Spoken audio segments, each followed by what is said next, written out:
Stories told with pure intention. Every voice gets full attention. Building trust without contention.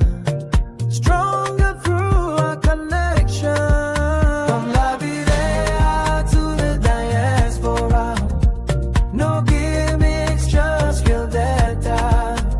Transparency is our mantra. Shining bright like an aurora. We are the voice you can believe in. Through the airwaves we keep giving. Day and night. Again, I'm your host. My name is Derek Yallen, and let's get started.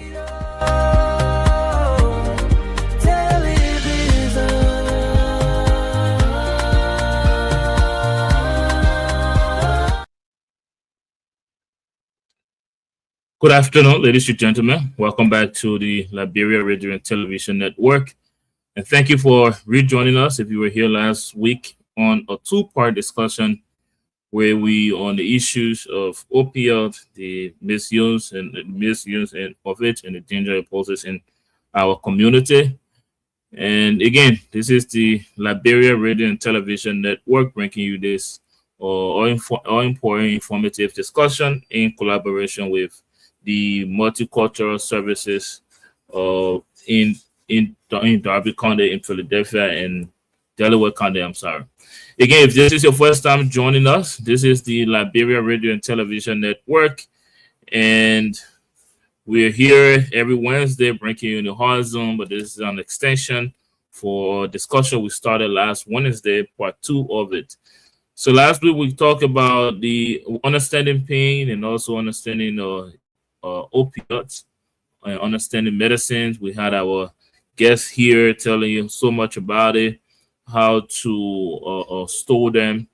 And so if you were part of that show last week, we will do a continuation of that discussion, specifically focusing on opioids and youth, a discussion that should be beneficial and informative for immigrants, parents, and grandparents that are raising youth in the United States of America.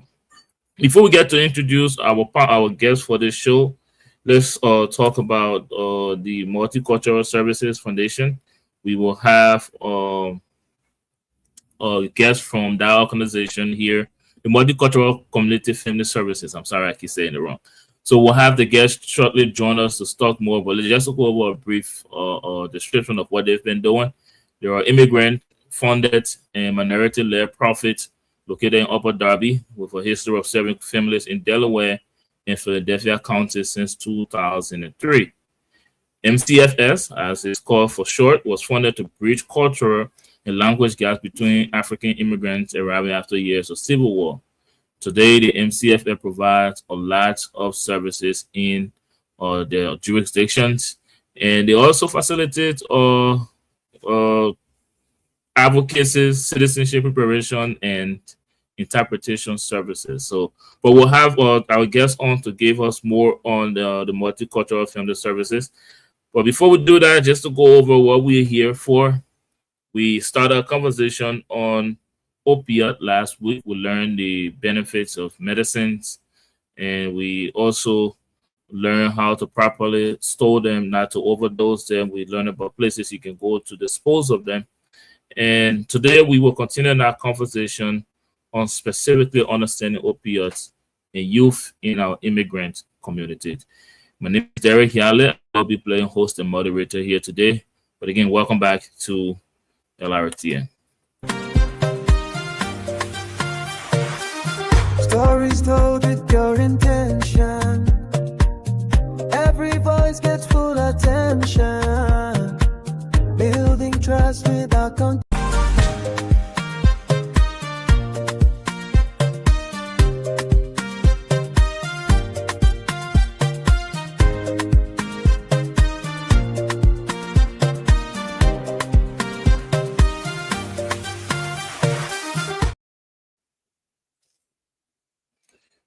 Welcome back, ladies and gentlemen. If you're here, this is the Liberia Radio and Television Network.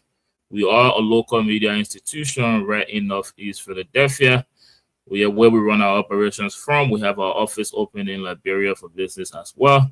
You can find us on Facebook at LRTN Live and YouTube, Liberia Radio and Television Network, on Instagram, LRTN_215. We also have our webpage where we feature news articles from different sources in Liberia and that of the diaspora. LRTN tonight is proud to collaborate with the Multicultural Family Services to bring you a two-part discussion featuring part two of the discussion on opioids and understanding medicines. And today we'll specifically focus on opioids and youth. Again, a discussion for immigrants, parents, and grandparents raising youth in the U.S. If you're watching us now, we urge you to please make sure you're following this network on Facebook, YouTube, and all the social media platforms. And we will also encourage you to please engage the program tonight, as we will be having very intriguing and fruitful conversation. Leave us your comments and your questions in the comment section, and we'll make sure to get to them when we have time. Again, with that being said, let me now take this time to welcome our guest for this discussion.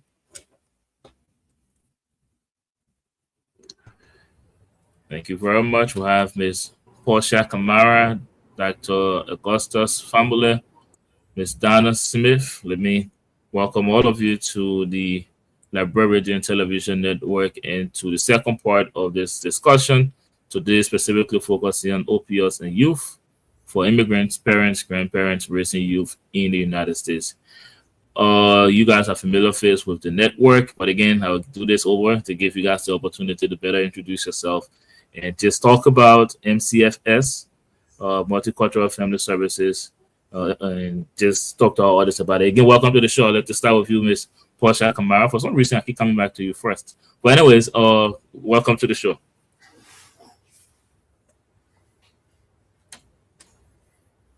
I didn't realize I was muted.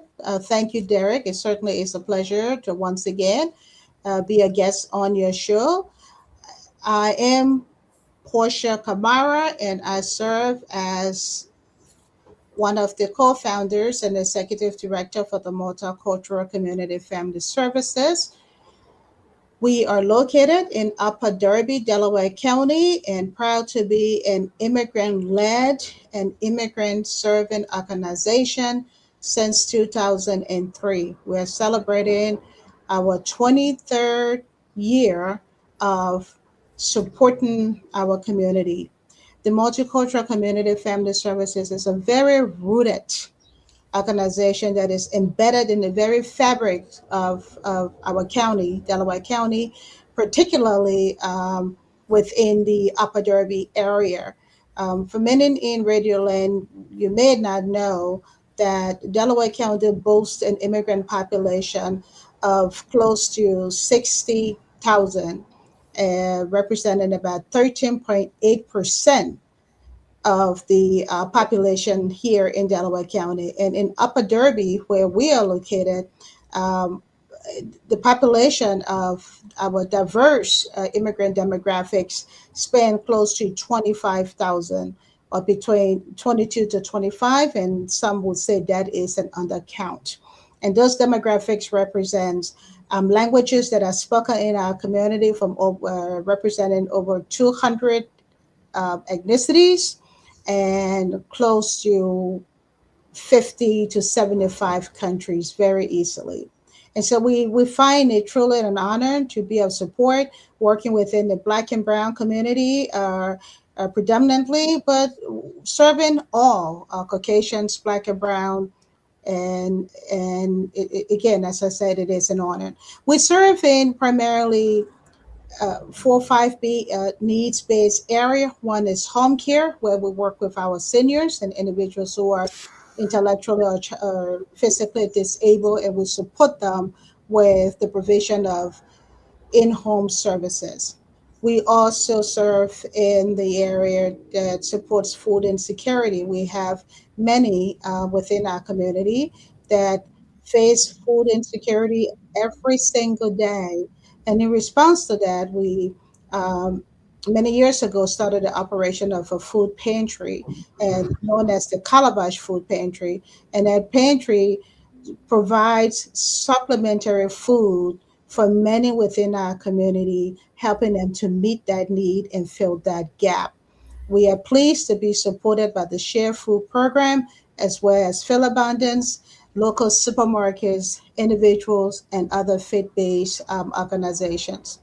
Another need-based area that we serve, and we find that to be critically as important, is within the area of supporting newly arriving immigrants or immigrants who have been here for many years to gain a better grip, to just put it very bluntly, or to build capacity within learning the English language. We know that communication is key and core to a person's success within the United States, being able to communicate verbally as well as to be able to communicate in writing. And we do that through the our program known as the English as a second language program, and part of that program embeds opioid literacy.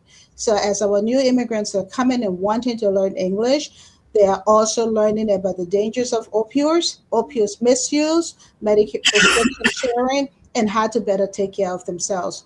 We know that learning English is a primary conduit to jobs and transition or enrollment in area institutions of higher learning, or just completing one's GED, for example. So we're very pleased to serve in that area as well. And lastly, in the interest of time, an area that is critical to us and incorporates a lot of what you see us do now is within the area of community health education, where it provides an opportunity through our funders to talk about opioids as a health need, to talk about lead prevention, or to have conversation about heart health, the need to take care of our health, the need to take care of our health through foods, nutrition, and also ensuring that as part of our heart health is to also manage our salt intake. And this is where we talk about diabetes. And I will be remiss if I do not talk about an emerging program within Multicultural, which is a housing initiative where we have just begun providing housing to seniors who are at the risk of becoming unhoused and need that support. And so at this time, we have housing that allows the opportunity or provides the opportunity for three seniors to co-house within one space and become peers to each other and engage in socialization that supports them and supports their growth socially, as well as we hope promote their physical health. I will stop there and hopefully um, my distinguished Mr. Smith can talk more about the work that we do here. Thank you very much. I was going to keep listening to you because you guys been serving the community for over 2 decades. That is actually really astonishing. And let me hear from Ms. Smith because I was going to ask you a question on what has really kept you guys going as far as providing services to the community. But I'll just direct that question to Ms. Smith. I know we're going to talk a lot about opioid today. I just want to put that question in. But Ms. Smith, welcome to the show. Well, thank you, Derek. Thank you so much for having us back. It's a pleasure. My name is Donna Smith. I'm the Professional Development Coordinator here at Multicultural Community Family Services, MCFS for short. And my role with the opioid project is, to educate and inform the community about opioid use, not to put fear, but to bring awareness and education to the families, to the youth, to the community, to faith-based organizations. So, and ensuring that we're bringing the information in a way that is culturally respectful and understandable for all audience. Thank you very much. Dr. Famula, welcome to the show. Thank you, Dr. Fambule. I trained in Liberia. I did residency and fellowship here in the States, in New Jersey and Philadelphia. I practice infectious diseases here in Houston, Texas. Quick disclaimer, I am not a pain management specialist. I am not an opioid specialist. So I'm speaking just from the point of a general clinician who manages sometimes these medications. Thank you. Thank you very much. And guys, if you're watching us, make sure you engage this program in the comment section, and also make sure you're following the network. Let me come back to you, Miss Kamara. Before we get into discussing opioid, over 2 decades of providing services to the community, some of which you mentioned today, and the most recent in housing initiative, the ESL classes you provide, and just providing awareness and education on very important topics in the community, like the opioids or crisis we have in the immigrant community. What have kept MCFS going all these years, just providing services? I think one of the primary for us is that the need that was discovered by a core group of Liberians within our community in 2003, pre 2003, but really acted upon starting 2003. That need has not gone away. The challenges of resettlement, isolation, language barriers, access to care, and other resources, those needs continue to exist today and perhaps at an even enhanced level as a result of the cutback in social services and programs. Um, Combined with that um, is for us the compassion as immigrants or immigrant serving individuals, as non-immigrants who work with us and who work in the field and who see the need. It is difficult to turn one's back, particularly if the individuals that are doing the work have the knowledge and access, some access to resources that can help to mitigate those needs. It makes it very difficult. And so, what keeps us going or those two, but also the belief in the resiliency of the immigrant population, that no matter how challenging things are, they are always striving to persevere and they are always seeking help and are always open or almost always open to receiving the support and the services when they are offered.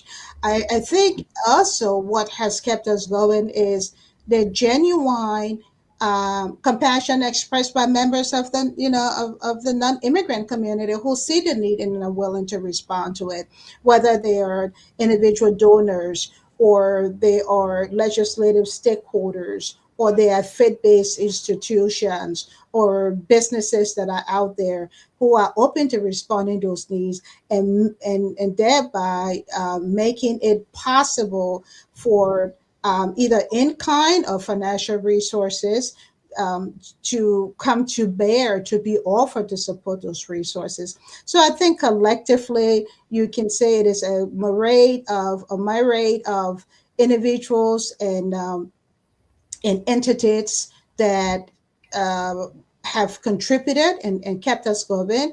And I think more than anything else, it is the people that are doing the work and the people who are in need of the services and supports that we offer. Thank you. Thank you very much, Ms. Kamara. Now let's pivot into our main discussion, and I would like to come to you, Ms. Smith. Ms. Smith. From part one of this discussion, we've been talking about a lot of things. There are just words, and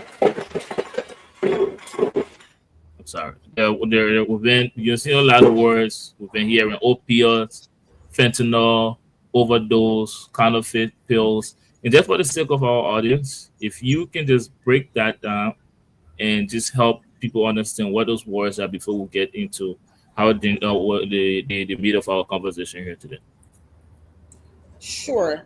So when we talk about opioids, opioids are medication that relieve pains, and not just any pain. It's severe pain. You know, pain we talked about in our last session, pain that is that comes from surgery, pain that is, you know, comes from severe injuries and things like that. And opioids are a medication that only your doctor can prescribe. Only your doctor can prescribe opioids. And when they talk about fentanyl, that is uh, an addictive and very dangerous type of medication that, you know, can cause severe damage and or death.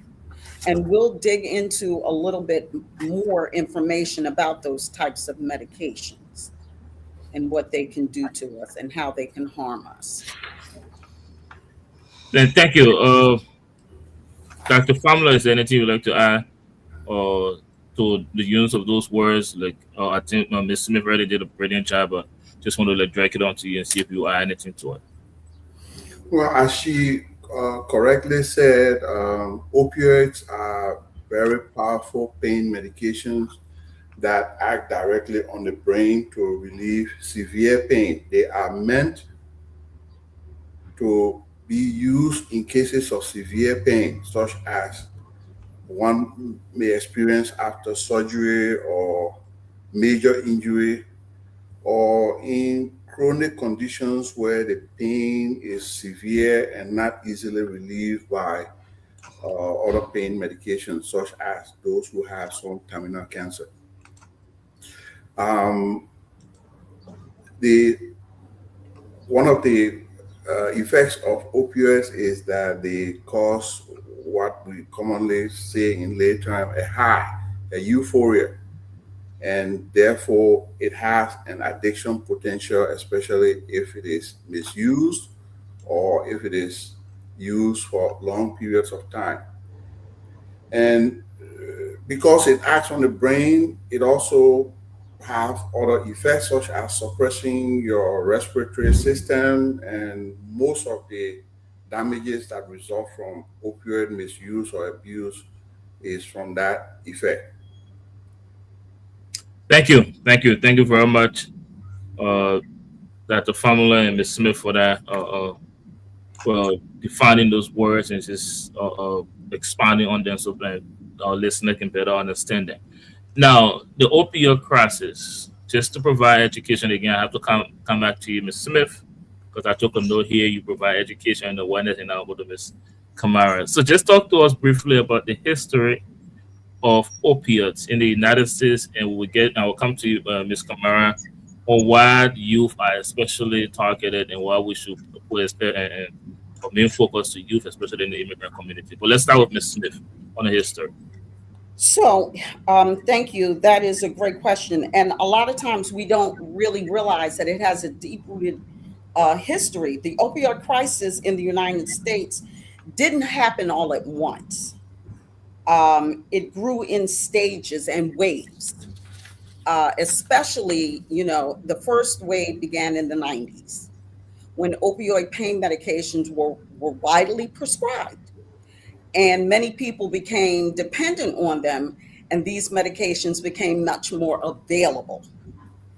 The doctors who were prescribing them not realizing, you know, the long-term effects of them.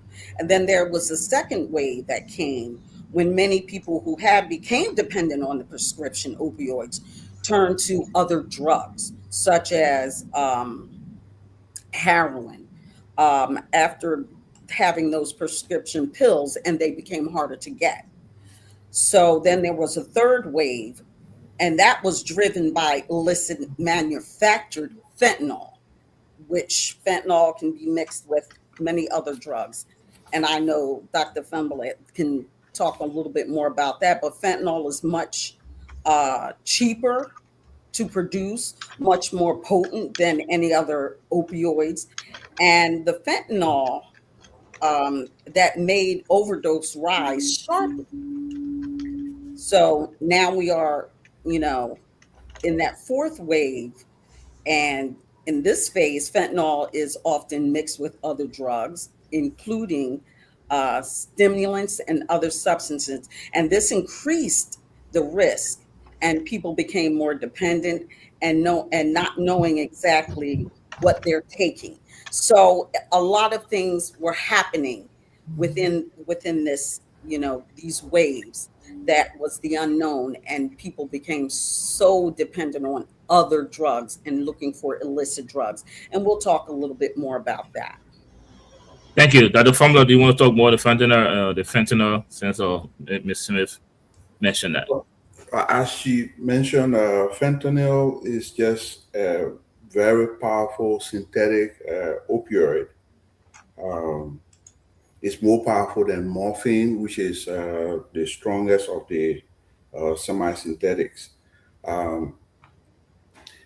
The effect of fentanyl is that it suppresses your respiration, and people are beginning to mix it with other medications. That's where the real danger lies. So, for example, somebody might be taking Valium for sleep. The other danger is if you go and get Valium from somebody else, you really don't know how pure it is. You don't know if it is laced with fentanyl. If you combine those two, then the danger increases exponentially. Thank you. Thank you very much. Now, when it comes to opioid addiction or overdose, most people think about youth being in danger of it. And let me come to you, Ms. Kamara. Why are youth at high risk of overdose of opioid? Derek, think about when you were a young person and how impressionable you were.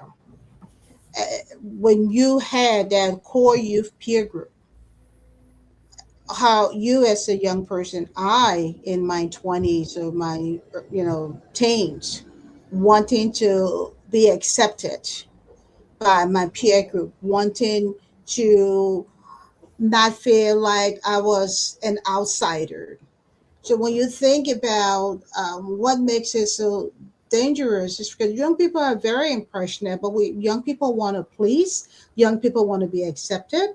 Young people do not want to feel feel left outside of the group. They do not want to be seen as outsiders, and because they are looking for connections, because young people are looking for acceptance, sometimes not in all the right places. They are more um, prone to, they are more vulnerable to be persuaded, to be encouraged to try something, or to be part of the in group, even if it means doing something that deep down he or she may know that the decision being made about becoming a part of or accepting something that may be harmful, if there is that knowledge of harm, they are more vulnerable to saying yes. Oftentimes, many young people have the tendency to follow, and and a follower is extremely vulnerable. Oftentimes, young people are experiencing significant stresses in their lives as well, whether those stresses are coming from the home community or whether it is coming from the school community, sometimes even the faith community or a broader external community.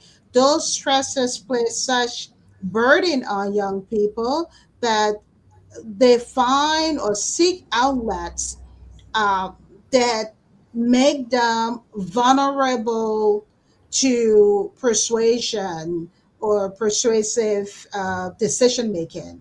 And when that young person, because of those vulnerabilities, because of those stressors, then have combining effect of having not a very strong supportive network, whether it is in the home or in the community, that again presents another challenge, vulnerability for them that can lead or cause them to make decisions, particularly around opioid use or other forms of drug use that will not be best for them and put them at risk. Thank you. Thank you very much, Ms. Kamara. And I don't know if you're not in agreement because you want to add Ms. Smith.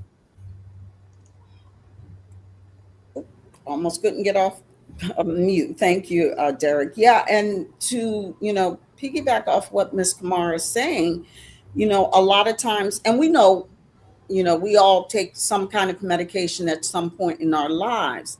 And although most people take prescription medication as directed by their physician, we found through our research in 2021, an estimated 5% of 12th graders reported misusing any prescription drug in the past 12 months. So, that is one of the risks that we're finding through the research is happening with, young people and drug use, medication, misusing the medication. Thank you. Thank you very much, Ms. Smith. Now, this discussion is understanding opioid and youth, a discussion for immigrants, parents, and grandparents raising youth in the U.S. And just to give you an overview of what we've talked about so far, we've talked about opioids, we've defined it, we've defined some of the most common use were fentanyl, overdose, and Ms. Smith did a beautiful job providing the history for us. And we also talk about who are at high risk, and that is the youth. Now, to pivot into talking about what immigrants' parents can do or be aware of, we will have to ask very important questions. And for us to do so, and we will do so after we take our first break. When we come back, we'll get into more of what Ms. Kamara said that can cause youth to be at high risk of opioid overdose. But for now, let's take our first break. Attention all organizations, NGOs, and social clubs in and out of Liberia. Are you tired of relying solely on social media to run your operations? An effective web platform is your most important marketing tool, and that's where Tiamet.com comes in. Hello, my Liberian people. My name is Sophia, and I want you to consider this. 53% of consumers do online research about an organization before talking to someone from that institution. That means not having a website could be costing you opportunities. Step up your game and establish a professional online presence. Introducing our web platform, designed specifically for 501c organizations, small businesses, and political organizations, social clubs, etc. At Tiamet.com, we understand how important it is to make a great digital first impression, which is why we offer you all the help needed to develop, maintain, and host NGOs and small and big organization websites by giving you a full suite of services that includes automatic billing for members, membership and visitor portals, first-class design and functionality, and much more. The best part is, it only costs $20 per month. Upgrade your image today with our customized web design services. Visit www.tiamet.com to get started. This is a Liberian-owned business. Celebrating the lives of our dearly departed loved ones is no easy task. That's why you become family the minute you walk through the doors of the Exodus Funeral Chapel. Exodus Funeral Chapel is deeply committed to helping you navigate your way through this difficult time. Our services are reliable, affordable, and professional.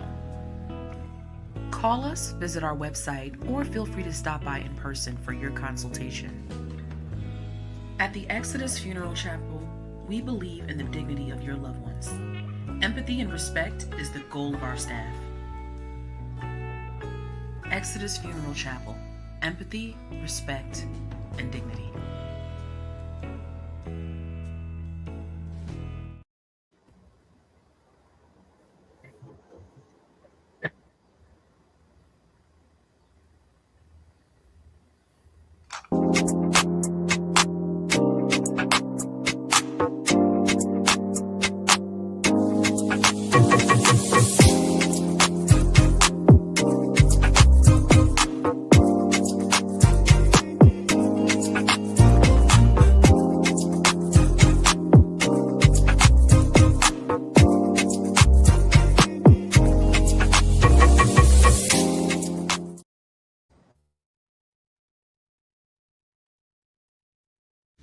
Maintaining your vehicle can be a major investment. That's why here at Brothers Auto Care, we pride ourselves on providing professional and reliable auto care at affordable rates.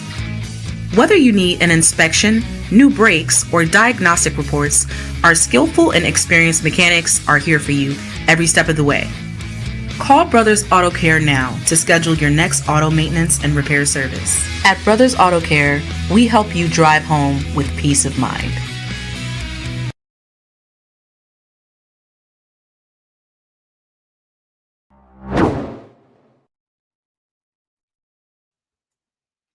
Welcome back, ladies and gentlemen, and you are on the Liberia Radio and Television Network. And again, we are halfway through part 2 of a very important discussion surrounding opioids and who are at high risk and opioids, learning about opioids, and why African or not African, but immigrants' parents raising youth in the United States need to be very much aware of the danger it poses to young people. We have our panelists on, guests from the Multicultural Family Services to talk on this crisis that is faced with our youth in the immigrants community. So let's get back to them to continue our conversation. And this time I would like to start with Ms. Kamara. You talk about why young people why youth are at risk when it comes to opioid overdose. And you also specifically mentioned some of the reason why they are at risk. For example, you talk about peer pressure, stress, trauma, and lack of accurate information. Now, I want you to now talk to the immigrant community, why immigrant families needs to pay special attention to these things and to understand stress and vulnerability. Ms. Kamara. Thank you, Derek. One of the things that was not mentioned is access to the internet, Facebook, YouTube in particular, Messenger, text messages that come through Messenger and WhatsApp, right? All of those social media platforms add a enhanced level of vulnerability to families, to young people in particular. I look back to my own parenting years. I came to this country as a young person. I had the opportunity of birthing my 3 children here. And I think in many ways, my kids found themselves being raised in a Liberian home.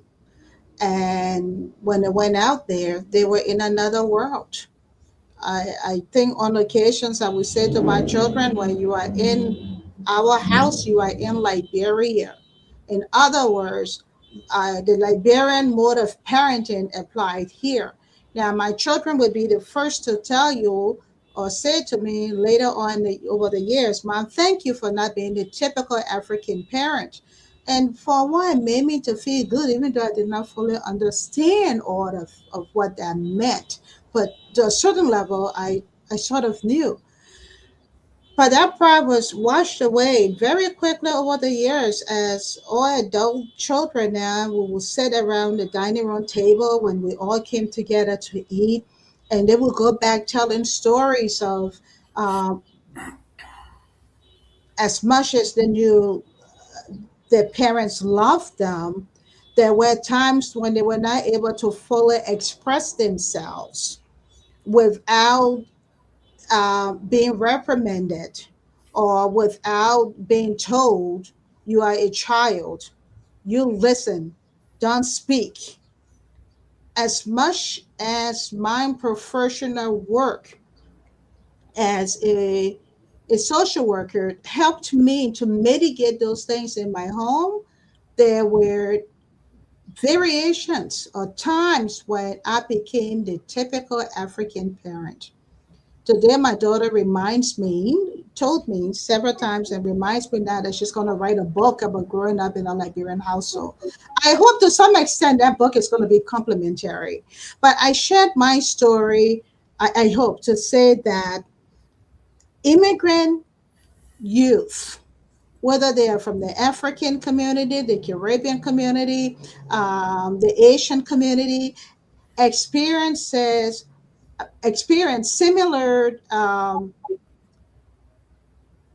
modes and approaches to parenting that within their own homes put them at risk of freedom of expression, risk of not wanting to engage the parent in conversation about things that may be impacting them.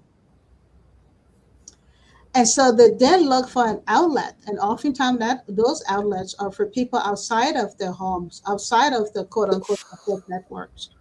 And what they hear is not always encouraging.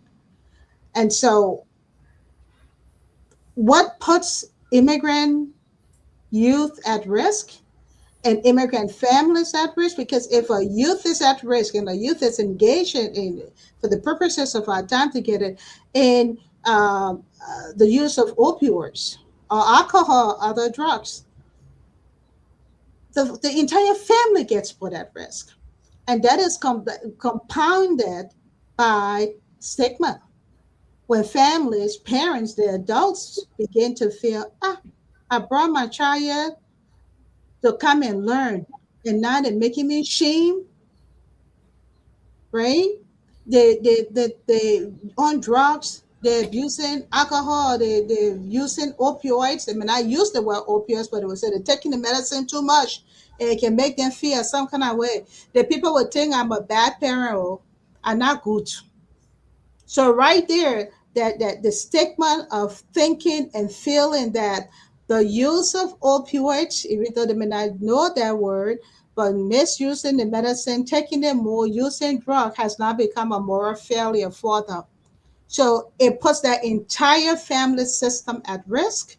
It uproots what thought was to have been strong, and it makes it very difficult for help to be sought by the child because the trust oftentimes then gets broken within the home and even by the family, because who wants to wash the dirty water in the street?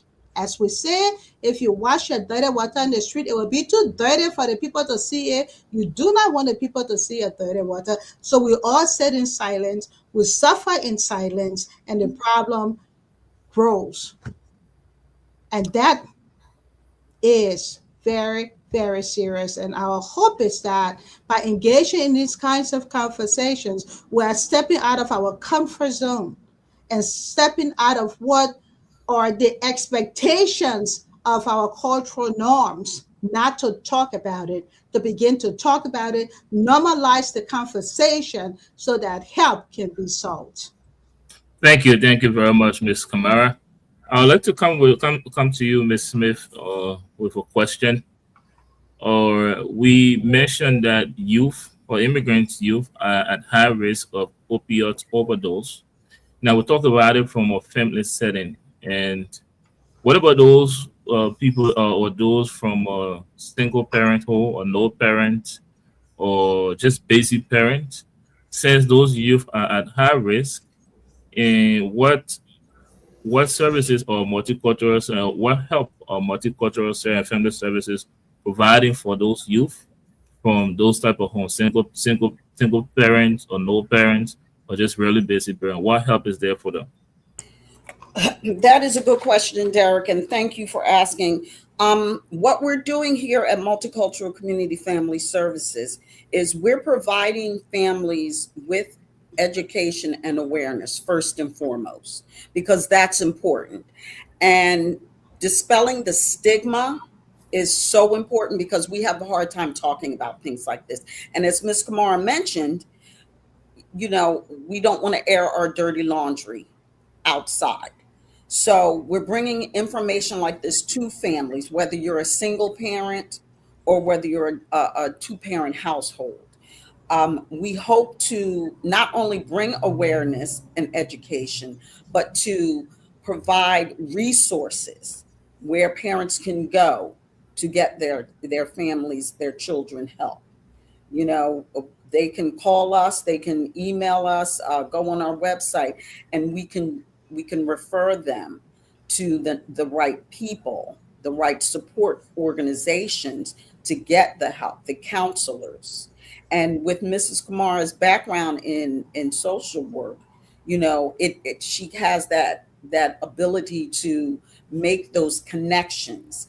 And with my background in education, we partnered all of this together to ensure that we're bringing the right information to families and connecting them to culturally appropriate outreach organizations that can support the families.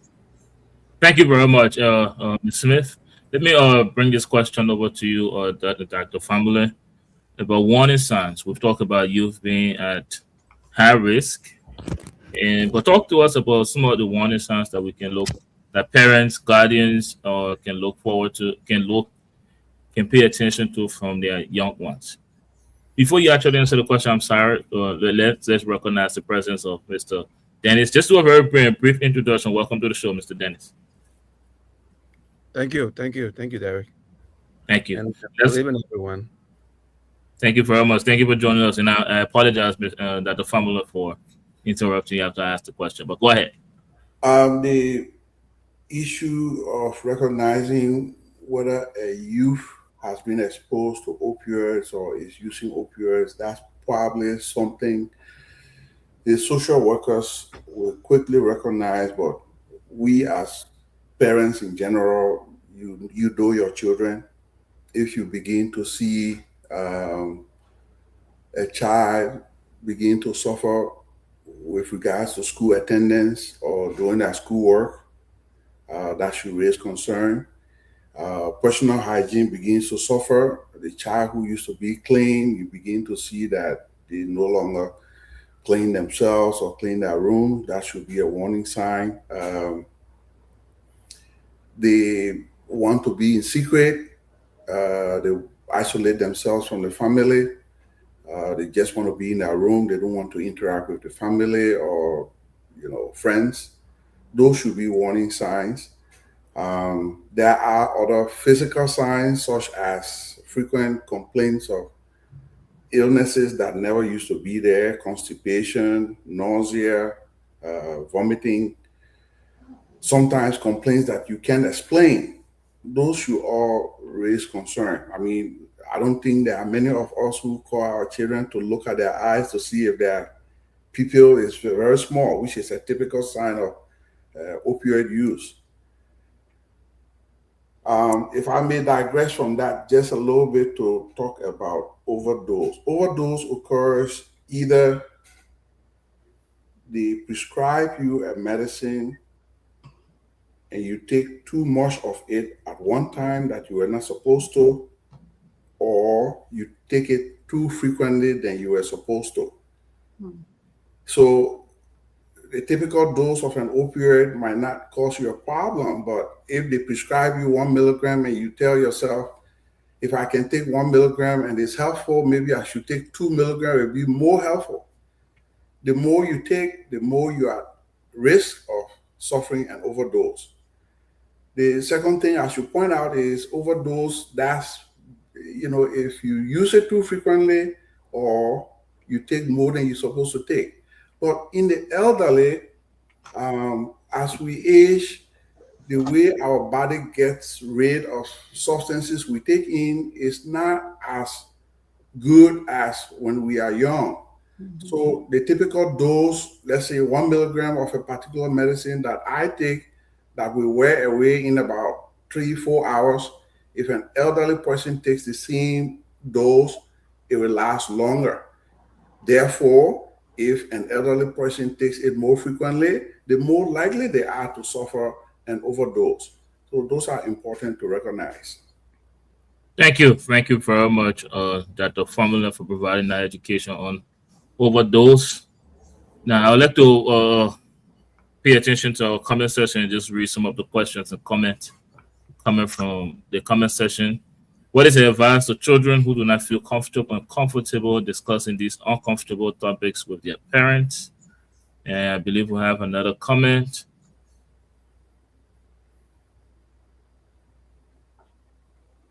Ms. Kamara, let me just bring that back to you if you can address that, and then the other comment will come up. and I'll read them. That is such a great, great question. Oftentimes, particularly within the home setting, an immigrant home setting, their comfort level in discussing it with a parent may not be there, particularly if that relationship between the child and the parent, or the parents and those children, have not been conditioned to encourage open conversation between parents and children. One of the things that we encourage is, if the conditions do not allow for such conversations to occur between parents within the home, encourage children, and parents should find different ways of doing it, roundabout, informally, look for open doors to us, support relationships outside of the home with extended family members, with the social support network. Perhaps a child may not be comfortable having that conversation with a dad, with mom, or with both parents, but perhaps that child has an awesome relationship with an uncle, with an aunt, a biological aunt or uncle, or a kin aunt and uncle. Sister Julie, who has no blood relationship, but she has become my sister, and now my children call her Auntie Julie. Could Auntie Julie be that person to approach and have that conversation? And perhaps Auntie Julie has an excellent relationship with mom, and now Auntie Julie will find a way to navigate introducing, informing the parent of what that child has said. Um, with permission, of course, because we want to respect the rights of children, even as we have engaged in these difficult conversations. Are there a counselor within the school? Is there a friend that within their community setting, within their peer group, that they can talk to? And that friend can maybe speak to an Auntie Julie. Is there a pastor? Is there an imam? Is there a rabbi? Is there a priest? Right? So one way to bridge that gap is that. The other is to start early. You know, I remember saying to my son, at one of my sons at the age of 3, I had disciplined him, and he was so mad at me. He footed his hand. He said, you're not my friend anymore. And I said to that child at 3, you're right, I'm not your friend. I am your parent, right? Because the African mentality says, I'm to raise you. How about we begin to open doors so that our children can see us to a degree as someone that they can trust, as someone that they can have conversation with, and we are not so closed door so that the only thing they see is that hardline parent, and there's no way they can talk to them about things that are impacting them, whether being faced with drugs or other stressors in the community that puts them at risk. So encourage open communication with your children. You may not have had it before, you can start now, because as they're older, they are more prone to let you know how they feel, and be humble, become humble enough to say, I am sorry. I did not see it that way. I meant it well this way, but I did not realize it would impact you so. So look for conduits, a school counselor, again, religious leaders, a community aunt, uncle, friend, where trust is built, but most importantly, encourage the opening of free flowing communications within families. Start by saying sorry if your kids have felt wrong over the years, acknowledge it, and ask them, can we begin anew? Can we start over? Instead of always parting blame to them and making them feel that there is no way that they can approach you. I also want to say, within our community, the immigrant community, there are a growing number of immigrant focused, culturally responsive therapists, counselors, psychologists, psychiatrists that are now emerging in our community, and has been for some time, that we can seek out. Um, identifying who those people are become the work of community-based organizations as well, having a list of those resources and making them available to parents and making them available to children and youth, older youth in particular. Sometimes they find themselves to be the most isolated, and oftentimes they are the ones that are most at risk and need our support and help. Thank you very much, Ms. Kamara. Now, I'd just like to read the rest of the comments from the comment section if my producer can put it up. And then in the interest of time, I will ask you a few more questions and then take our final break. First, I will hear from you, Mr. Dennis. So can you please speak confidential? I think this is more of a suggestion. Can you please speak confidentially when people are coming to the Multicultural Center for Resources? I believe we have another comment. How can African parents find a healthy balance? And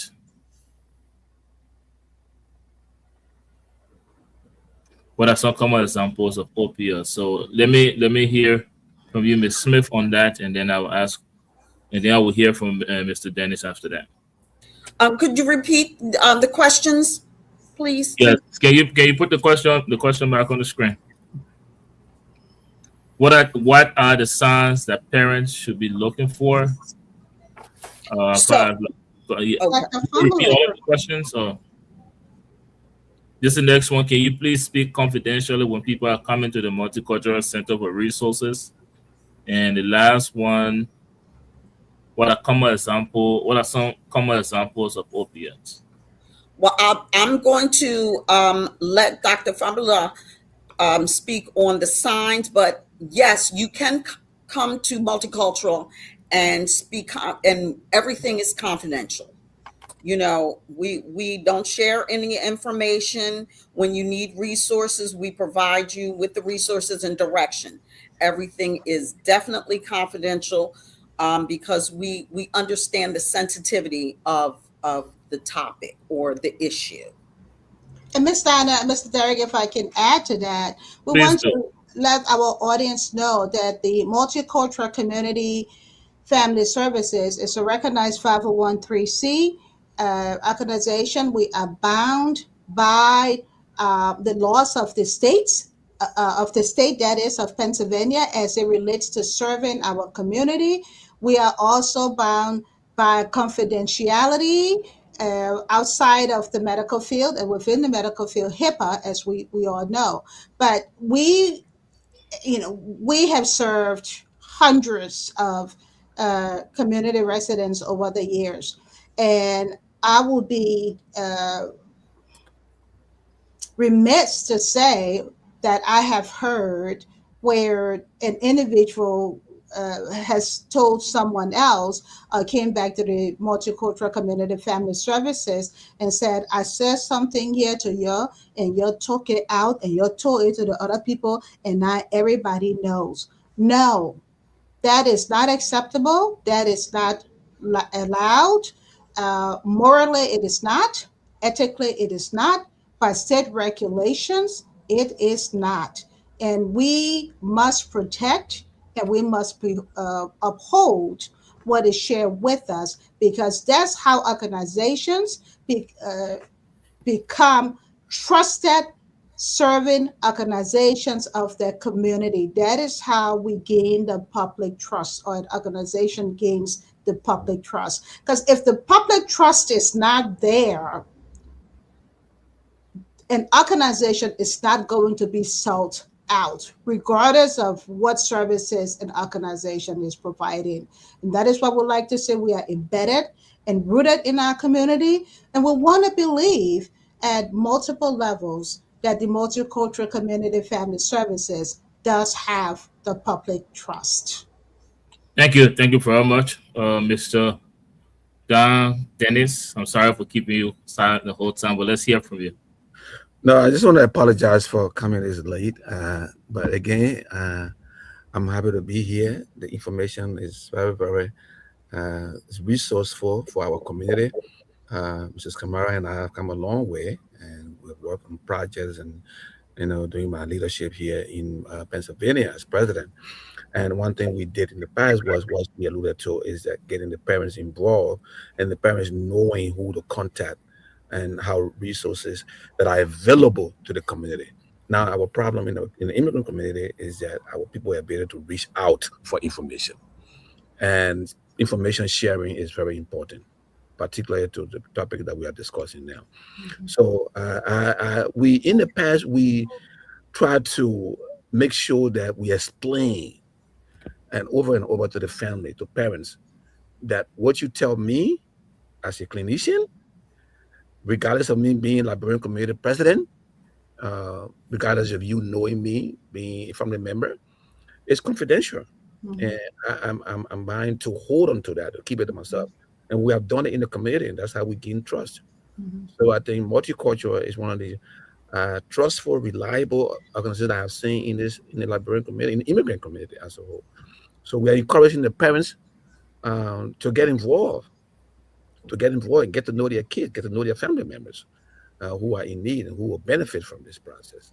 So that's why I got to say, I came late, so I don't want to say much, but thank you. Thank you, Derek. Thank you, Thank Mr. you. Dennis. Thank you very much. Before we take our final break and come back, I'd like to just bring this question to you, Ms. Kamara. Earlier, Dr. Famula spoke, gave us education on overdose. So if you can speak on harm reductions and responding to overdose for the sake of our audience, and I appreciate it, Ms. Kamara. Ms. Kamara. Thank you so much, Mr. Derek. I would love to pass that on to Dr. Famule, but I say a few things about that. And also, I think Ms. Donna certainly can add to it. Now, when we were together on Tuesday, Wednesday, Yeah, Wednesday, not too long ago, I referenced the phrase "do no harm."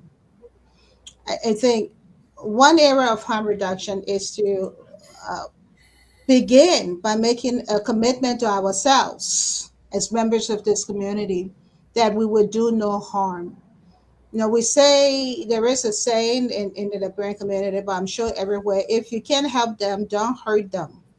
That is, don't hurt them by devotion, confidential information share with you, but bringing it back to harm reduction as it relates to working with our youth is to, as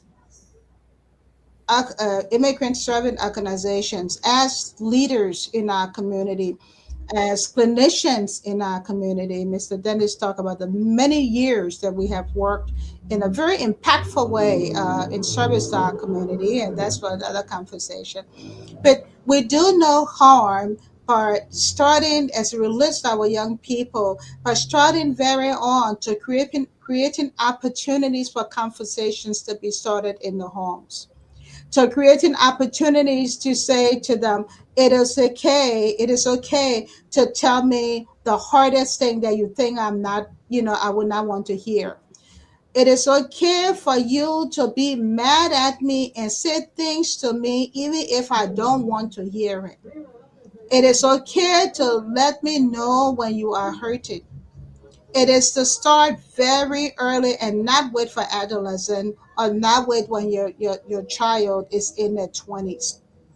Conversations about life in general, conversations about growing up in this country, working and surviving in this country, conversations about the need to be connected to others around you that can lift you up, conversations about the dangers of the use of drugs in general, be it opioids, be it other types of stimulants, cocaine, heroin, the use of alcohol and its impact on the body, its impact not just on one's social life, but holistically the whole being of the individual, be it the physical, the social, the spiritual, the moral, the cultural.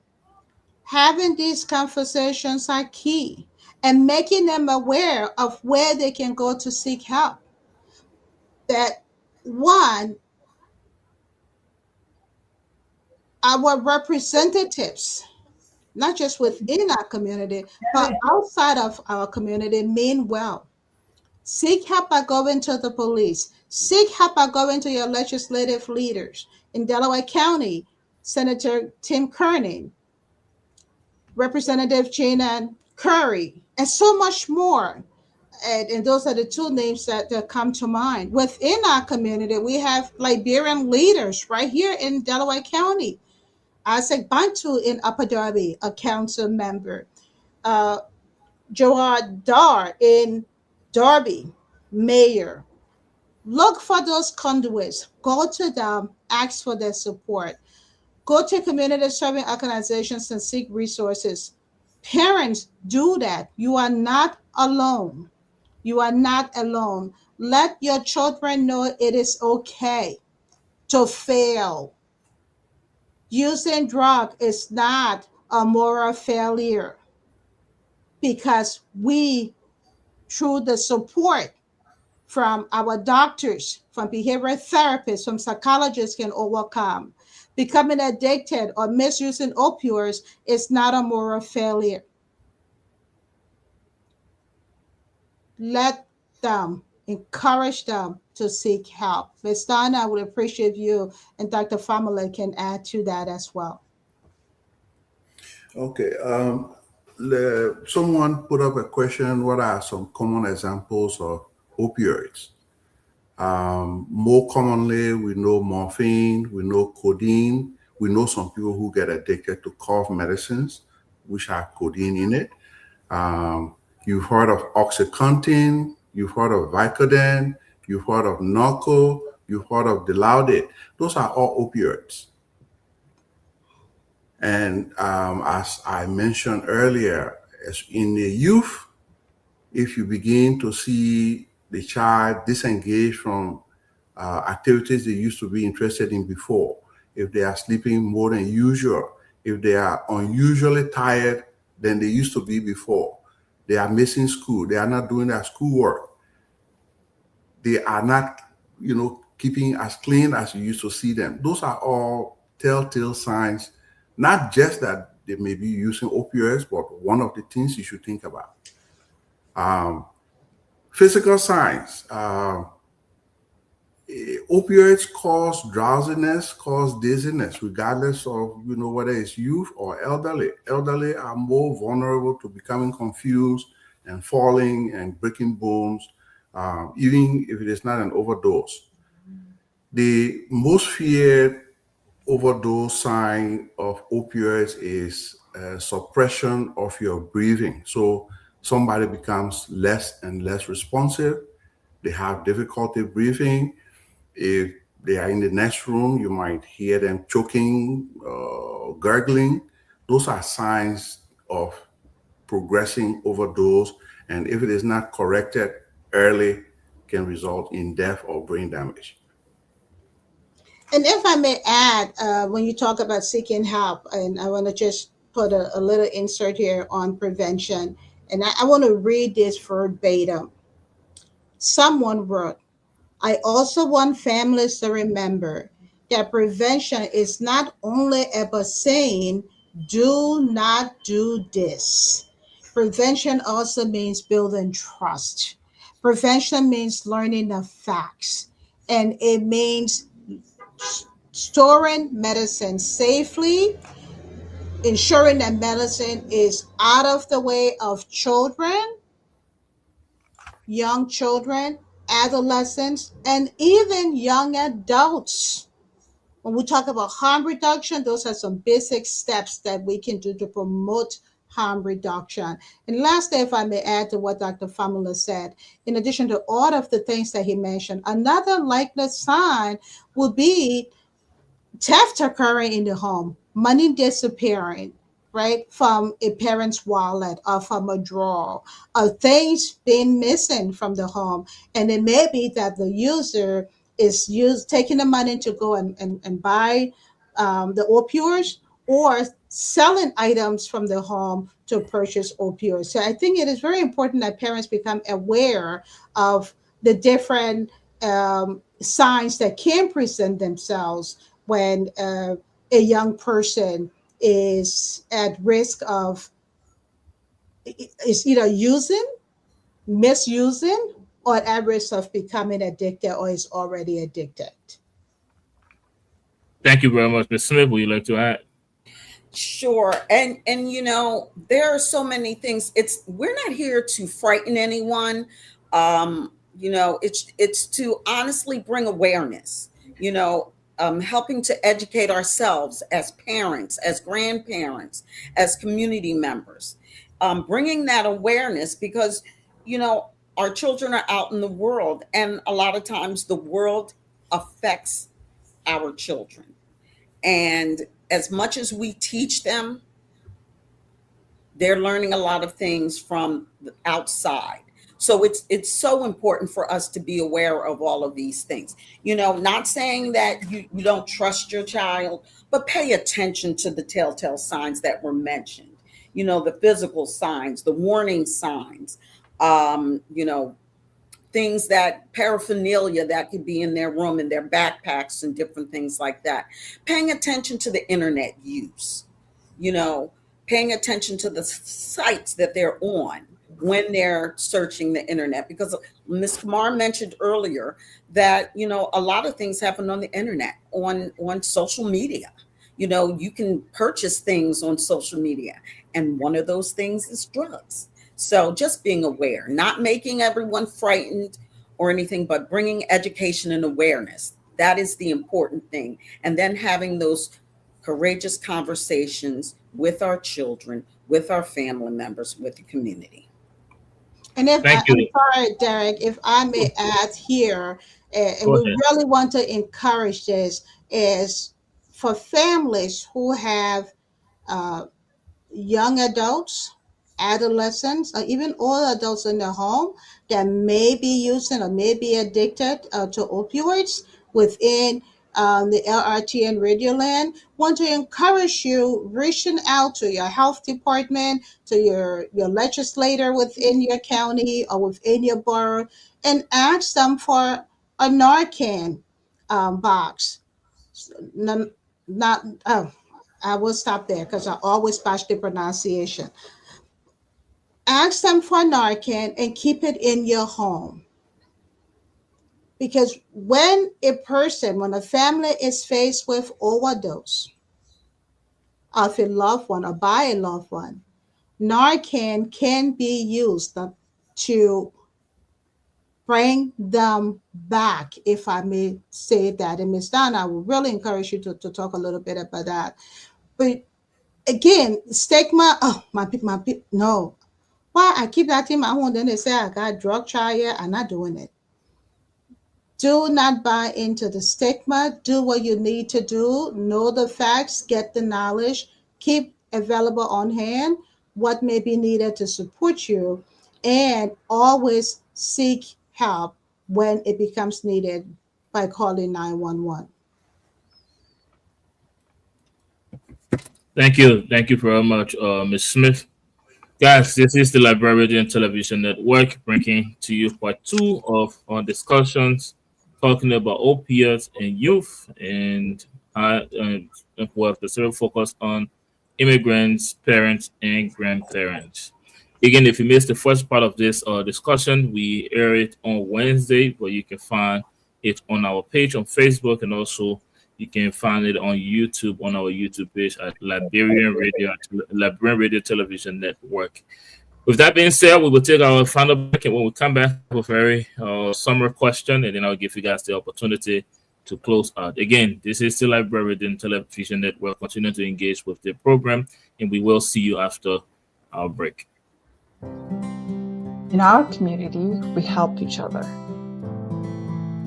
But when it comes to prescription pain medication, such as opioids, sharing isn't helping, it's harming. What works for you could be dangerous, even deadly for somebody else. Don't share your opioids. Instead, help by guiding your family, friends, and neighbors to a doctor. Real help saves lives. This message is brought to you by the Multicultural Community Family Services in partnership with LRTN.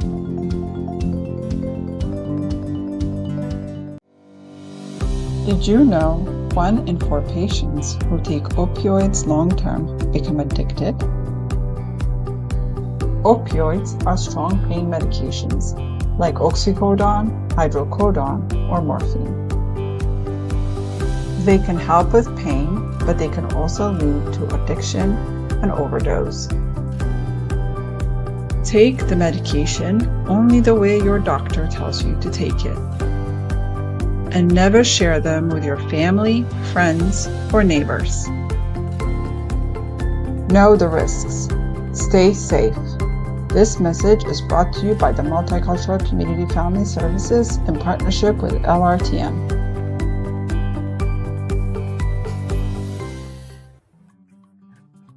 Welcome to your new home away from home. In the heart of Margibi County, Liberia, this privately owned guest house located at Disco Hill provides a spacious home for vacation rentals, including 3 comfortably decorated bedrooms and 4 bathrooms. Here, we aim to meet the need of every one of our guests. Do you plan on hosting a meeting? Invite your team to our expansive lounging area, which is perfect for conferences. Let our attentive staff help you celebrate life's biggest moments with your loved ones in our spacious indoor and outdoor event area with chairs, tables, and all your event needs. Whether you're visiting home from abroad or right here in Liberia, we're ready to take your call. Welcome home. Call us now to book your reservation at your new home away from home.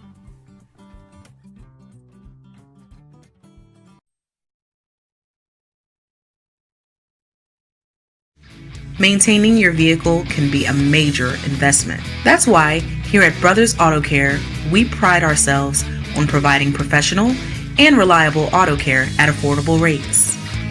Whether you need an inspection, new brakes, or diagnostic reports, our skillful and experienced mechanics are here for you every step of the way.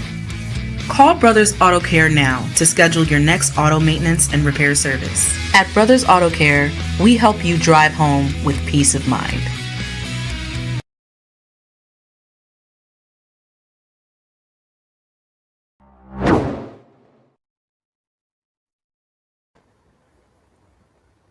Welcome back, ladies and gentlemen. Again, this is the Liberian and Television Network. My name is Derek Yale, and I'm bringing you a 2-part discussion. We are at the very end of part 2, focusing on opioid and youth for a discussion surrounding a discussion specifically for immigrants, parents, grandparents, and caregiver. Again, if you did not watch part 1, that was focused on understanding pain and medicine. You can find that video on our YouTube and Facebook page. This discussion on the program is brought to you by Liberian Television Network in collaboration with the Multicultural Family Services in Delaware County. And also, the funding for the Immigrants Opioid Initiative is provided by the Delaware County Opioid Settlement Fund.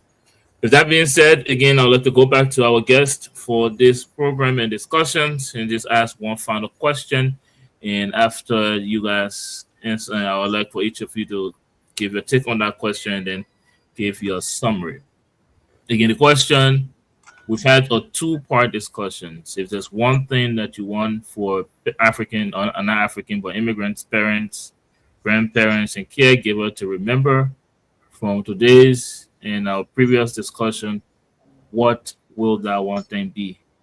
Let's just start with, I know Mr. Don Dennis, you've been here for both conversations, and like you said, you're very familiar with this topic. So what is one thing that you want our listener to take from this conversation, especially immigrants, parent, grandparent, and caregiver? And you can give us your closing as well. Well, one thing I want to share is that don't share your medicine, your prescribed medication with anyone else.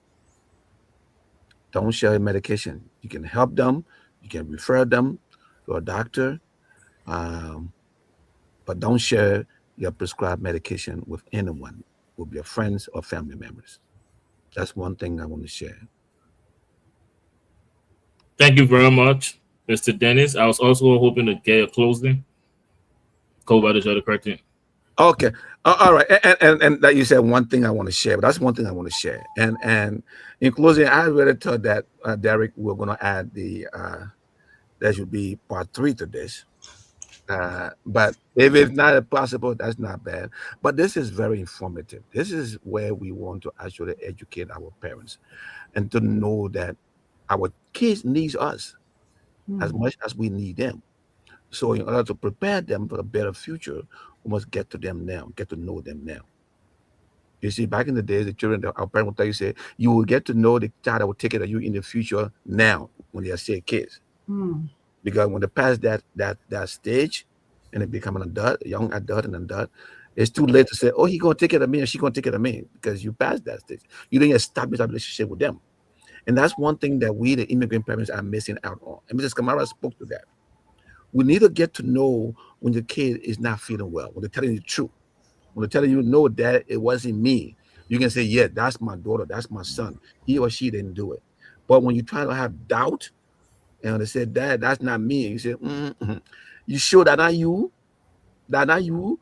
Then that means you didn't prep them well. That means your parenting skills at the beginning wasn't that well. So we're not teaching them new skills now, but we are here to empower them, let them know that, hey, it's not too late to get to know your kids. I think that's where we are now. So our immigrant parents need to get to know their kids well. Thank you very much. And as far as doing part 3, I'm sure Ms. Kamara can speak to that, and I'm sure she will reach out to the producer to have that discussion.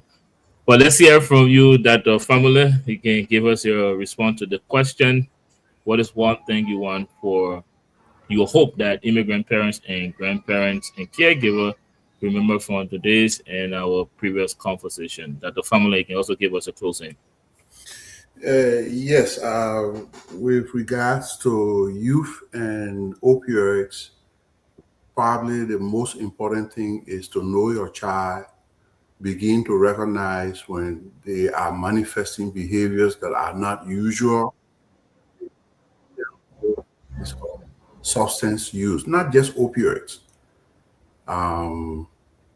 They are not doing their schoolwork, they are not keeping clean, they are not going to school, they are sleeping too much, they are tired too much, complaining of illnesses that is difficult to find. One of the things that we also notice, this only here, we're noticing it in Liberia too. Kids who begin to try some of these substances, not just opioids, they go out of their mind. If your child that was normal before, behaving normal, doing everything normal, all of a sudden starts behaving as if they are going out of their mind, that should also raise some concern. So the most important thing is to recognize early signs that someone is using something they are not supposed to be using, and try to find it out and try to correct it as soon as possible. The one we are talking about is the overdose, but the overdose is like a terminal event of somebody who has overused something. By that time, it might be too late. What you want to do is to try to recognize early and try to correct the situation. Thank you very much, Dr. Pamela. Let's hear from you, Ms. Smith. What is one thing you will hope that our listener, especially parents, immigrant parents and grandparents and caregiver, will take from today's conversation, the previous conversation, and give us a closing as well? Well, thank you, Derek. My message is that open, calm, and non-judgmental family communication can save lives. We talked about, having these courageous conversations, but it is so important. Many parents feel unsure about how to begin these conversations, especially with these type of topics. But having these conversations, having these starter conversations at home, starting out early is so very important. And finding the words to have these conversations without being accusatory, and with care. And it's also important to remember that prevention is not just only about saying, don't do this. It also means building trust, learning the facts, storing medication safely, staying engaged in children's online lives, outside lives, and being prepared. And this is why we bring this to you for education and awareness. Thank you. Thank you very much.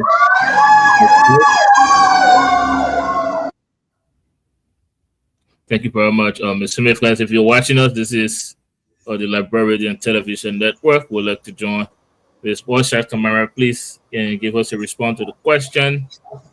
What is one thing you will hope that our listeners, especially immigrants, parents, grandparents, and caregivers, to remember from this conversation today and our previous conversation that was held on Wednesday? And please give us your closing as well.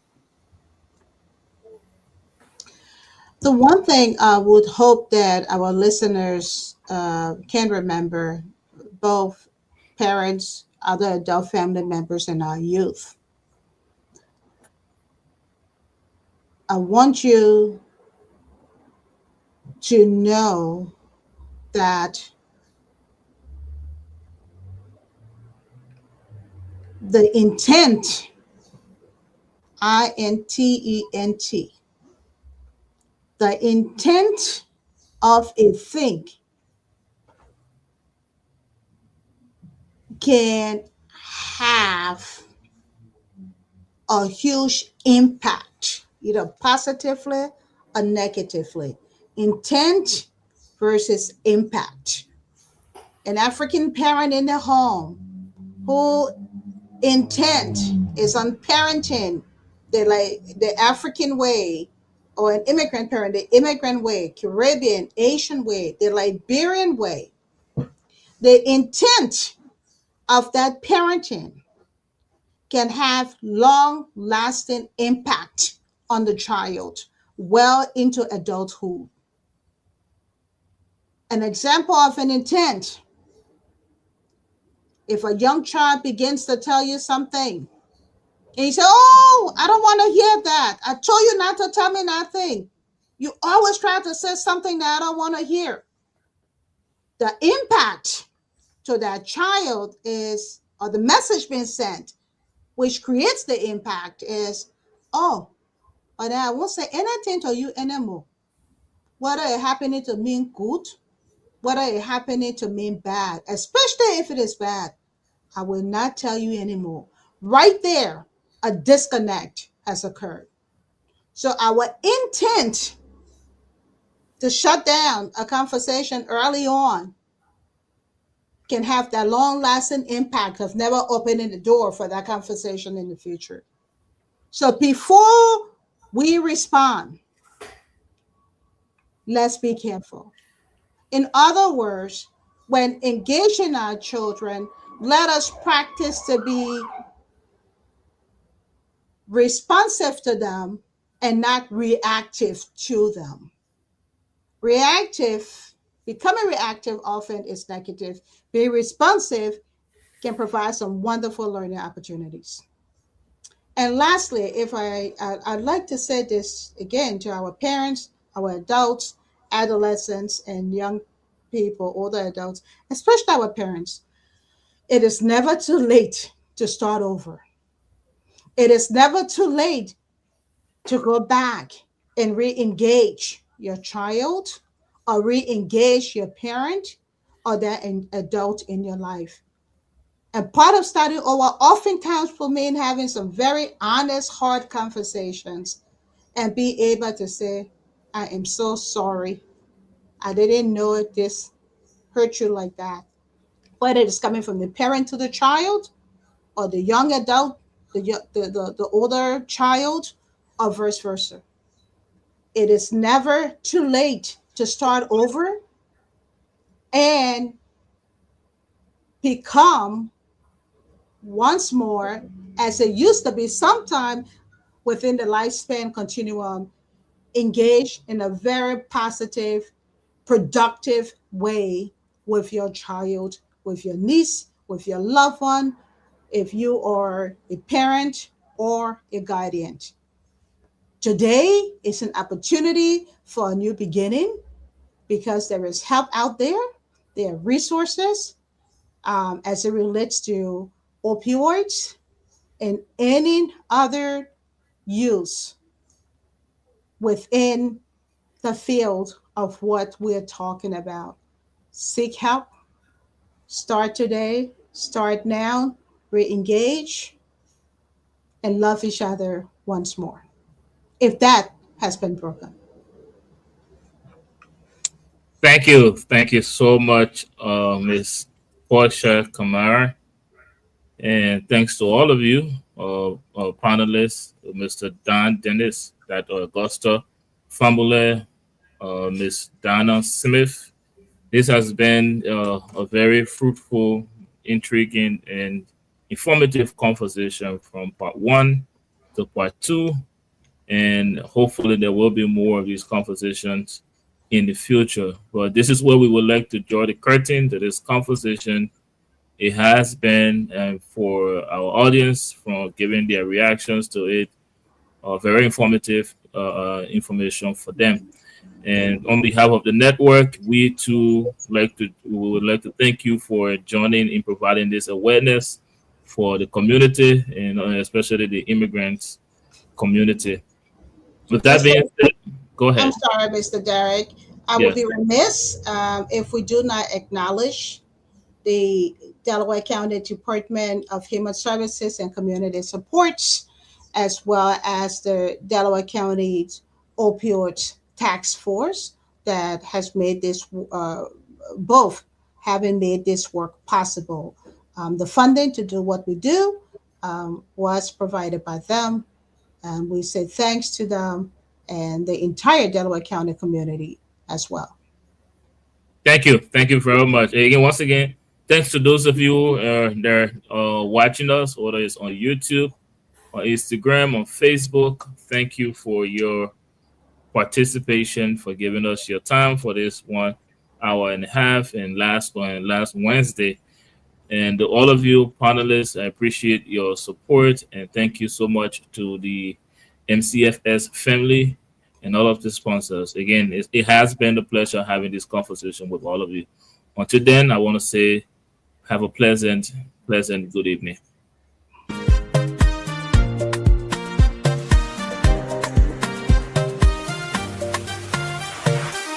Stories told with your intention. Every voice gets full attention.